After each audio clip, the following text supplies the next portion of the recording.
नमस्तेऽस्तु महामाये श्रीपीठे सुरपूजिते शङ्खचक्रगदाहस्ते महालक्ष्मी नमोऽस्तु ते। नमस्ते गरुडारूढे डोलासुरभयङ्करी सर्वपापहरे देवी महालक्ष्मी नमोऽस्तु ते। सर्वज्ञे सर्ववरदे सर्वदुष्टभयङ्करी सर्वदुःखहरे देवी महालक्ष्मी नमोऽस्तु ते।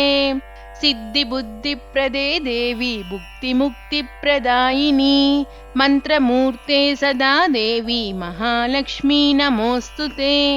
आद्यन्तरहिते देवी आदिशक्ति महेश्वरी योगज्ञो योगसम्भूते महालक्ष्मी नमोऽस्तु ते। स्थूलसूक्ष्मे महारौद्रे महाशक्ति महोदरे महापापहरे देवी महालक्ष्मी नमोऽस्तु ते। पद्मासनस्थिते देवी परब्रह्मस्वरूपिणी परमेशी जगन्माता महालक्ष्मी नमोऽस्तु ते।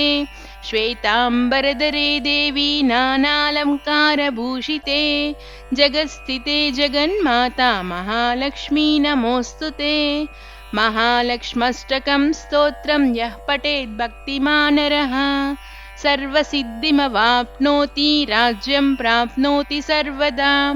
एककाले पठेत् नित्यं महापापविनाशनं द्विकालं यः पठेत् नित्यं धनधान्यसमन्वितः त्रिकालं यः पठेत् नित्यं महाशत्रुविनाशनं महालक्ष्मीर्भवेत् नित्यं प्रसन्नवरदा शुभा।